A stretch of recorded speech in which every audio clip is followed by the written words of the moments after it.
Bang. Kalau mau jadi programmer perlu bisa bahasa Inggris gak sih? Oke.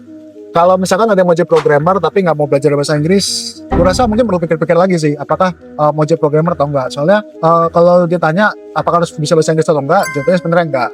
Cuman kalau yang namanya tutorial, referensi, dan sumber-sumber ada di internet, itu biasanya kan kalau tentang programming ada di bahasa Inggris dulu. Bahkan teknologi juga, kalau ada publikasi berita baru tentang teknologi juga bahasa Inggris dulu sebelum ke bahasa-bahasa yang lain. Jadi kalau kita nggak belajar bahasa Inggris juga, kalau kita mau jadi programmer, itu bakal ngehambat kita juga buat belajar. Terus kemudian yang kedua, yang namanya kita kerja, bisa jadi entah kita misalkan kerja freelance, entah kita kerja kantoran gitu. Bisa jadi teman-teman kita itu ternyata orang-orang asing juga yang kerja sebagai programmer dan kerja setim sama kita.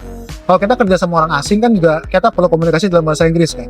Kalau kita nggak bisa komunikasi dalam bahasa Inggris, itu bakal menghambat kita buat misalkan diskusi sama mereka atau bahkan nge-present ide kita ke mereka. Jadi kalau menurut gue sih perlu ya buat bisa bahasa Inggris gitu. Gak harus yang jago banget bahasa Inggrisnya gitu. Yang penting fungsional sih. Bisa dengar, bisa ngomong gitu. Sebatas itu udah cukup menurut gue. Gak harus jago banget, yang penting bisa. Itu bakal ngebantu banget buat yang mau jadi programmer. Gitu sih menurut gue.